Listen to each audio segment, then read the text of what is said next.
ang GMA Regional TV, One Mindanao.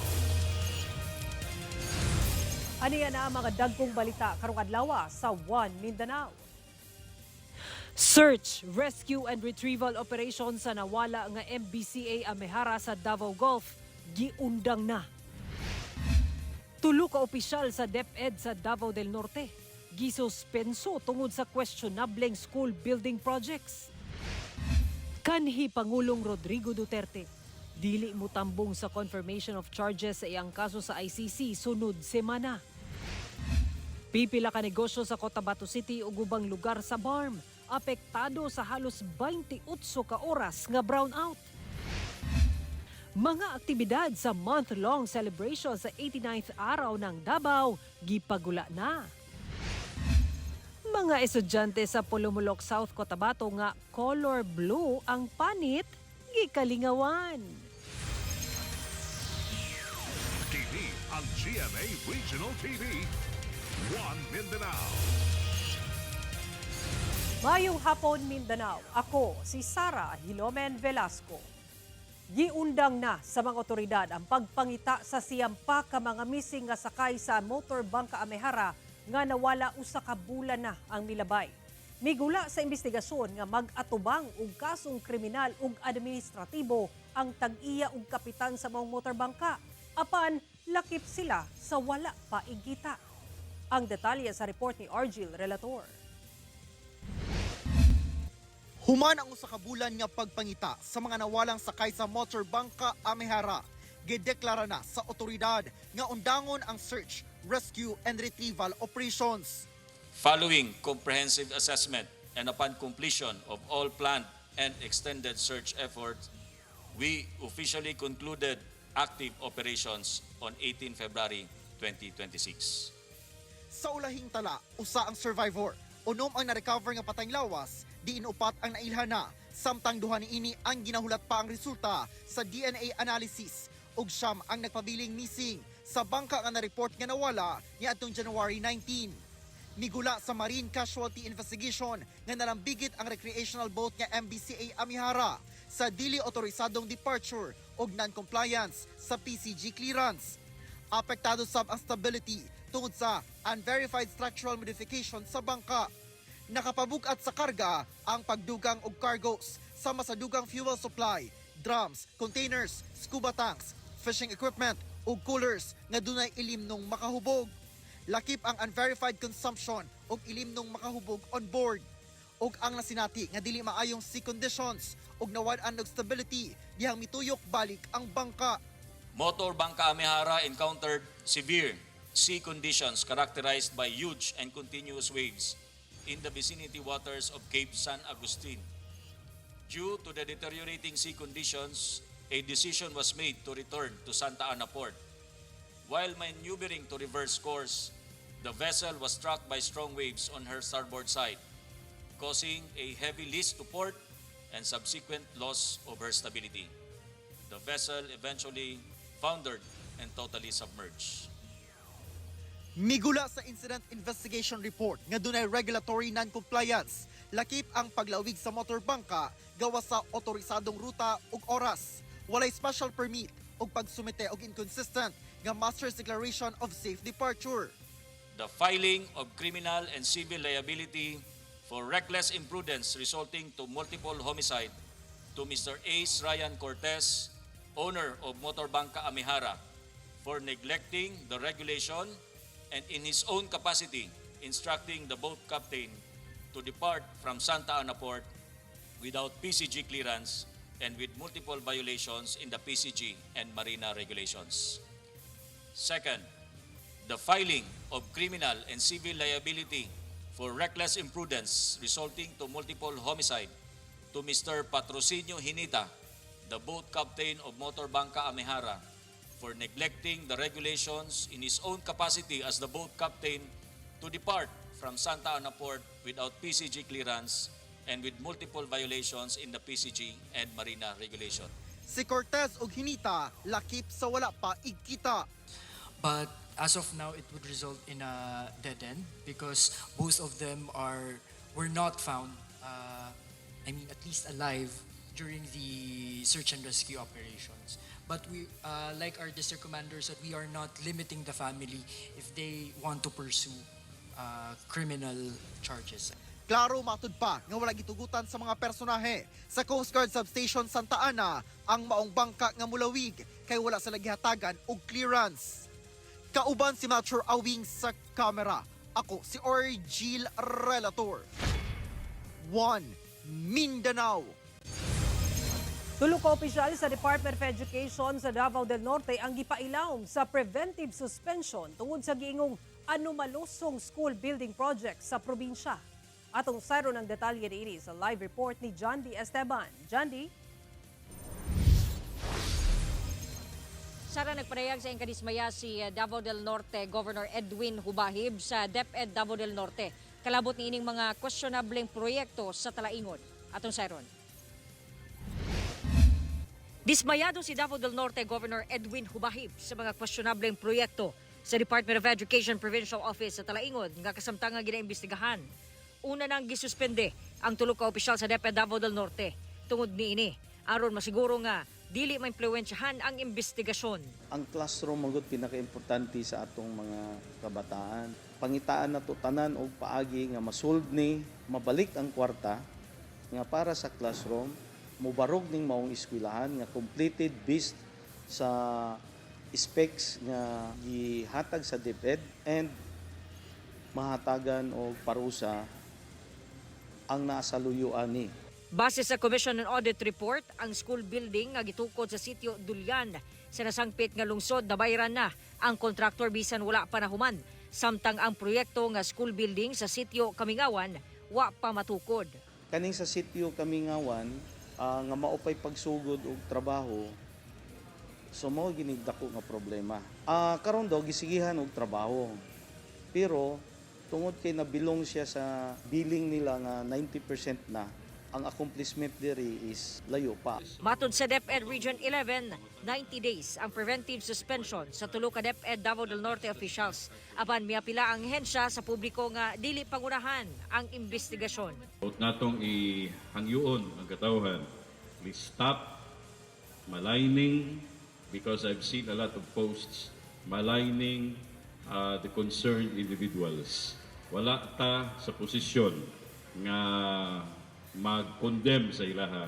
There is an appropriate body looking into all the details now, even the nitty-gritty of everything, and we will wait for that because they are working into a specific timeline. Samtang makigpulong sabdaw si Governor Hubahib sa opisyal sa DepEd 11 kalabot sa implementasyon sa mga proyekto sa opisina. For this time dapat dili na sila mo dawat og mga mo implement og mga projects labi na nga mas dagko ang kantidad especially sa kaning mga school building construction, dili ingon ana capable ang ilahang department to implement these types of projects. Kani manggod nga mga projects dapat kumpleto ka og mga manpower, dili lang kay isalig sa isa ka tawo para nga masigurado nga ang implementation sa project is 100%.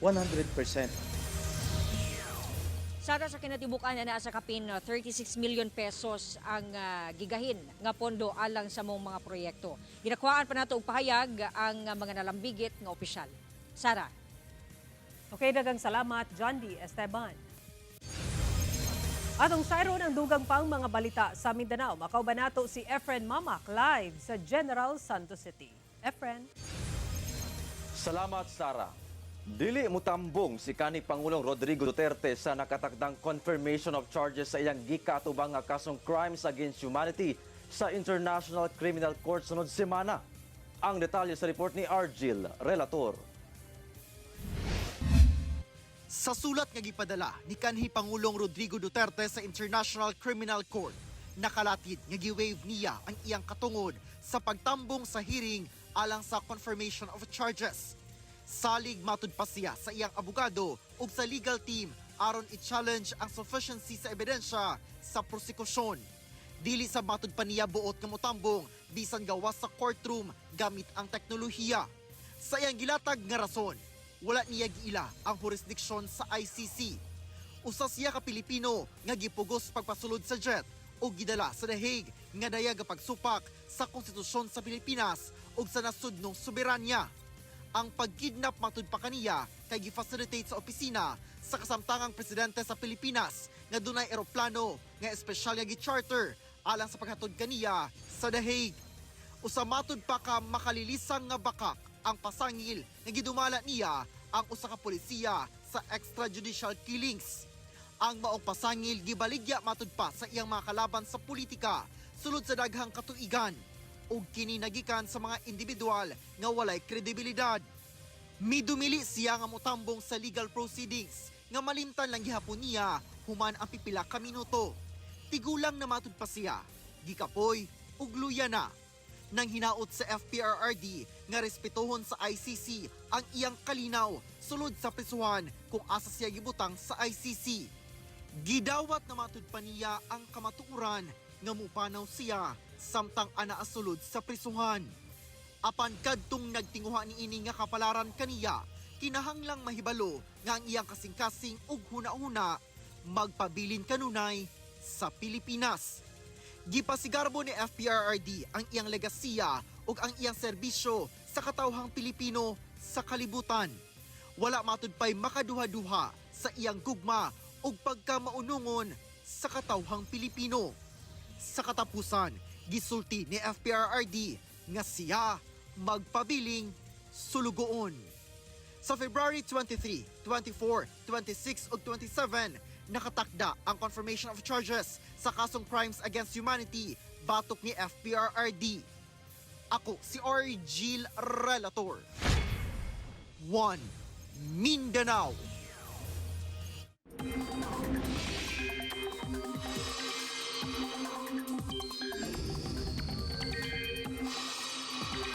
Makasinati og mga pag-ulan ang dakumbahin sa Mindanao nga dala sa shear line. Mikusog ang hanging amihan busa apektado ang mga lugar sa Luzon ug Visayas ug tungod sa pagkusog niini mibalik ang shear line o ang pagsugat sa bugnaw nga hanging amihan ug init nga hangin dala sa easterlies ug maoy nakaapekto ug nagdala og mga pag-ulan sa Mindanao.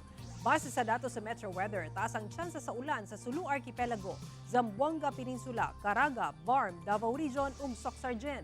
Dunay kusog nga mga pag-ulan busa mag-igmat sa posibleng pagbaha o landslide. TV ang GMA Regional TV. 1 Mindanao.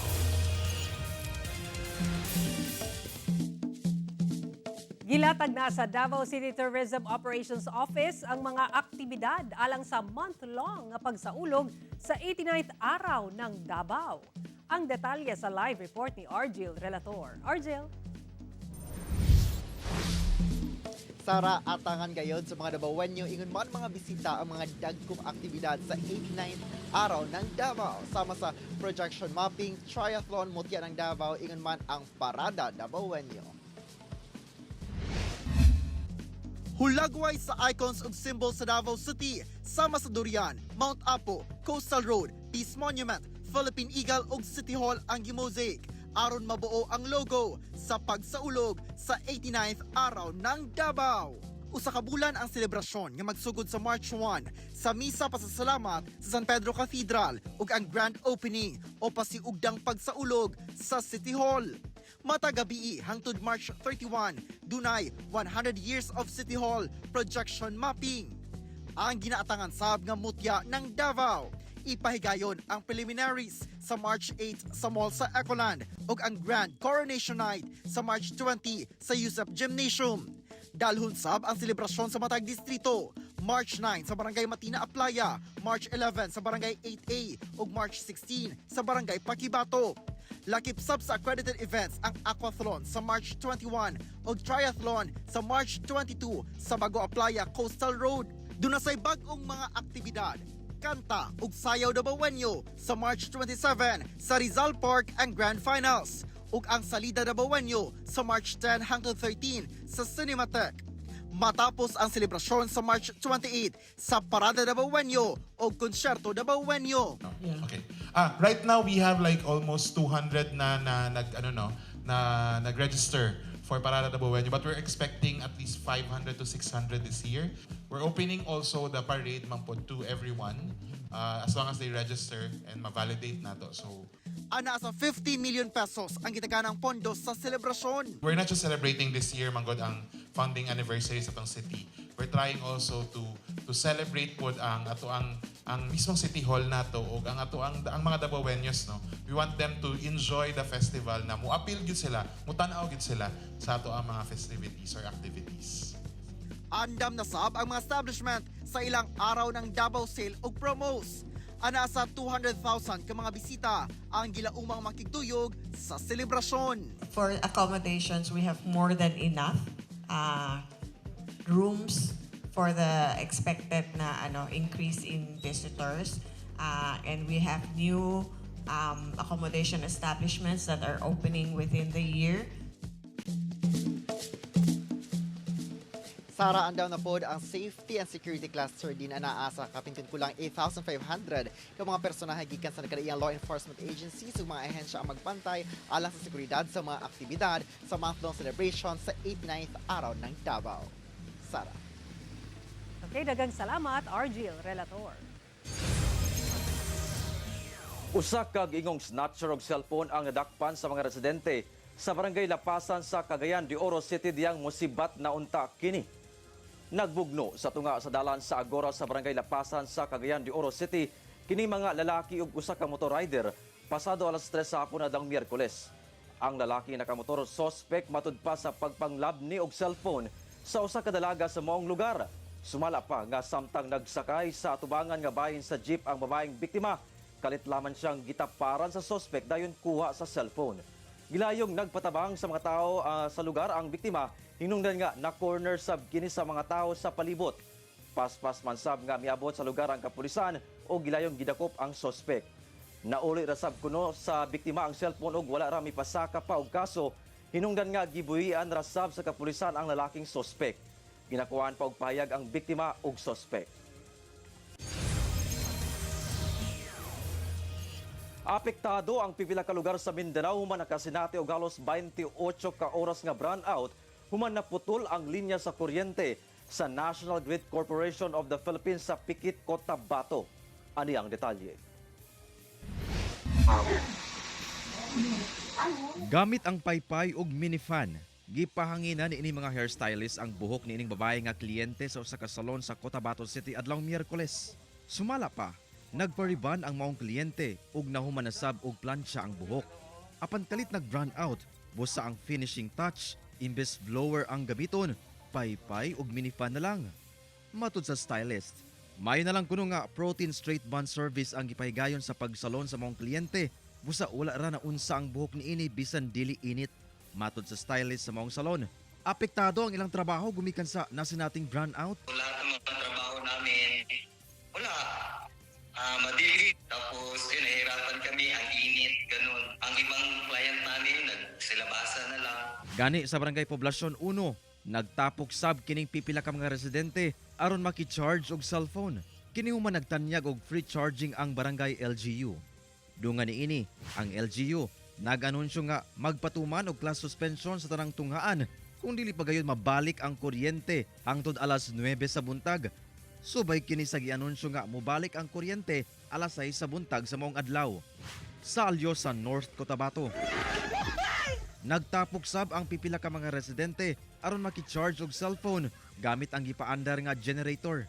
Sa Maguindanao del Norte, imbes pasyente, mga bakuna ang gilayong gikarga sa patient transport vehicle sa mga personahe sa Regional Health Unit sa Parang adlawng Miyerkules. Kini aron dadun sa cold storage facility sa Iranon Provincial Hospital. Human nakasinati og taas nga oras nga brownout. Usa kuno kini ka contingency measure aron dili maapektuhan ang safety ug potency sa mga bakuna.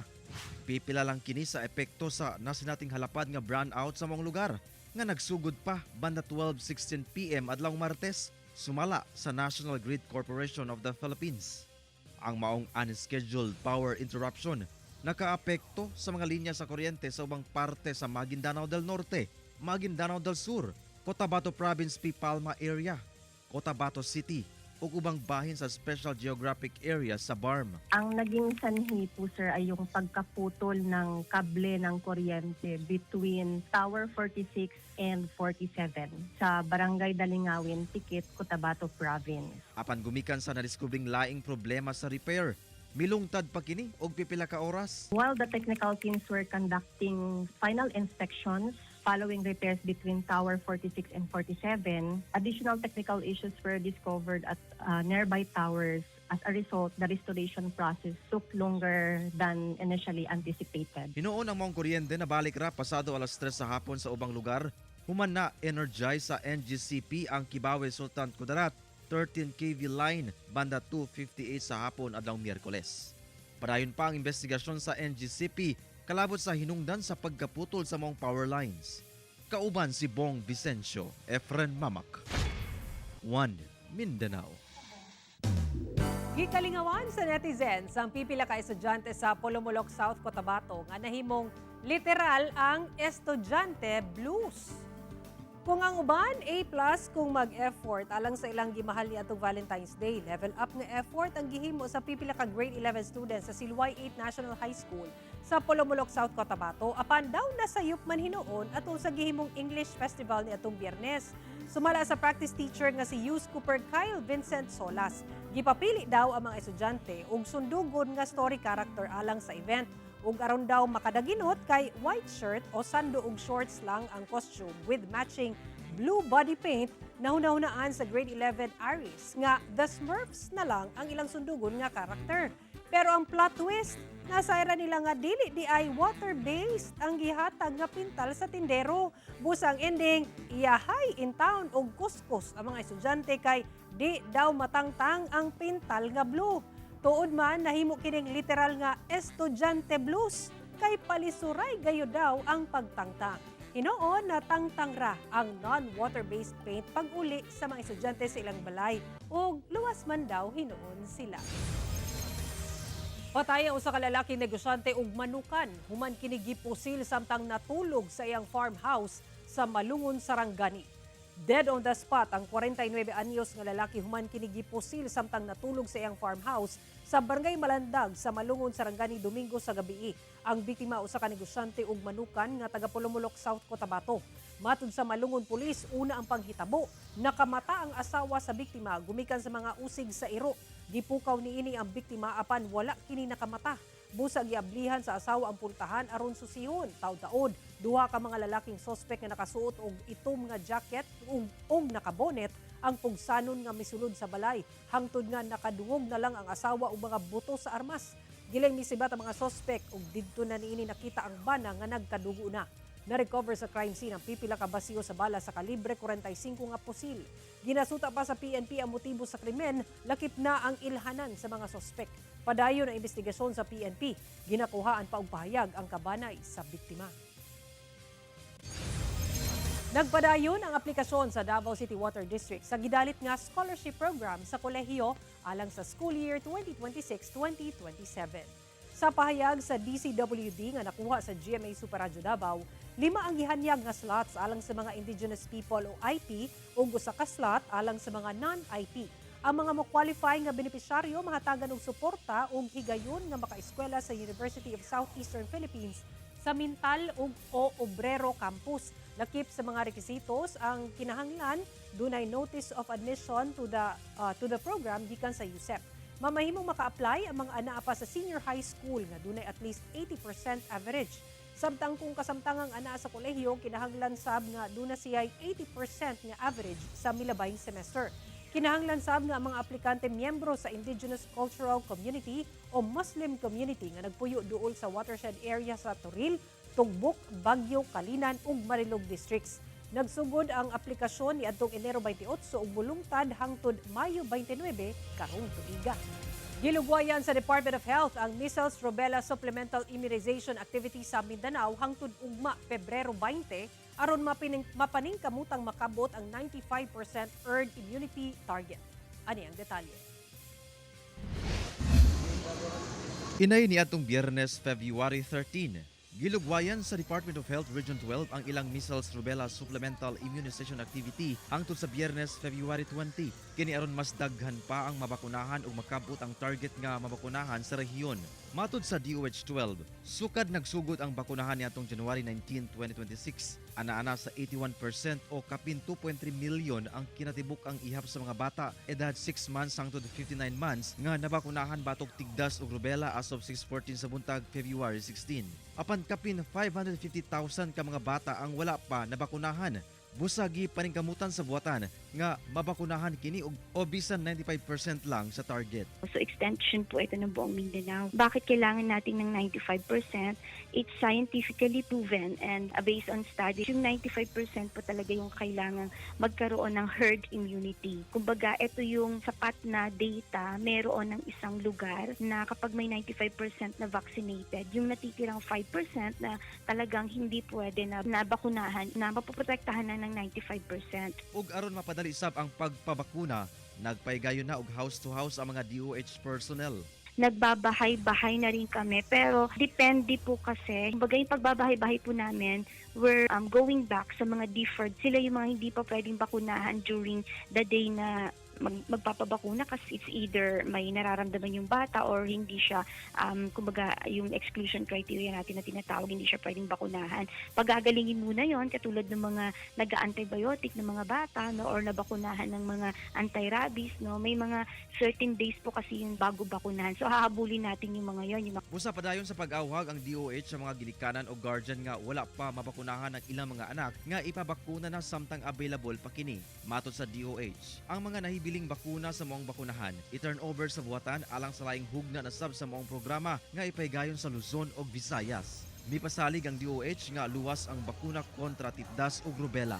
Ang bakuna po natin dito sa Pilipinas ay 50 years nang binibigay. We have just celebrated our 50 years of vaccine. Ang ibig sabihin yan ay safe po ang bakuna at epektibo po yan. Yan po actually yung nagliligtas ng mga outbreak. Kauban si Gary Balantay, Efren Mamak, 1 Mindanao. TV ang GMA Regional TV. 1 Mindanao. Gila ang GMA Regional TV isip Best Regional TV Network of the Year sa 11th Platinum Stallion National Media Awards 2026 sa Trinity University of Asia. Samtang GMA Network, gipasidugan isip TV Station of the Year. Ani ang report.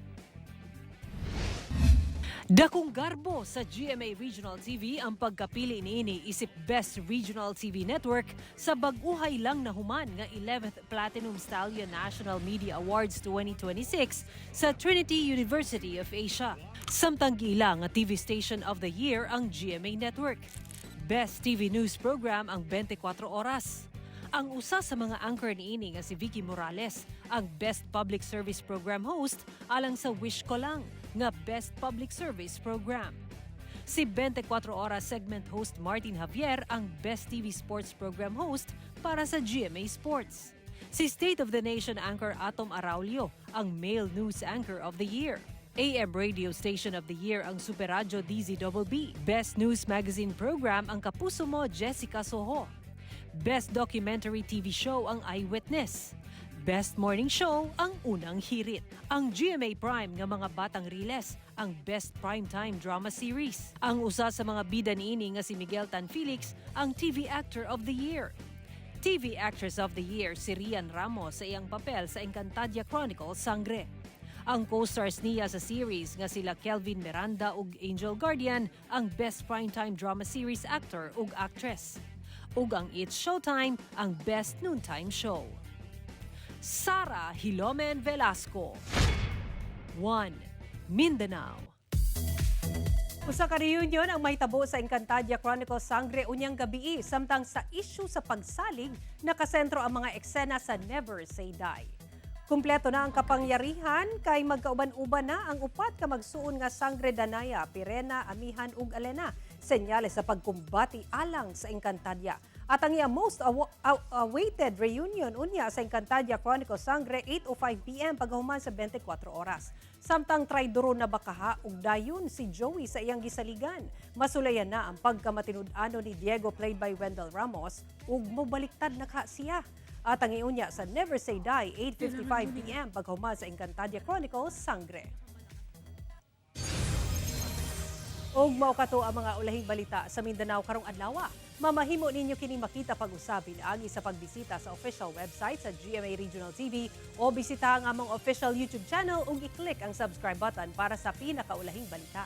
Daghang salamat sa atong mga kapuso sa Mindanao nga nagalantaw kanabog sa atong mga kapuso abroad.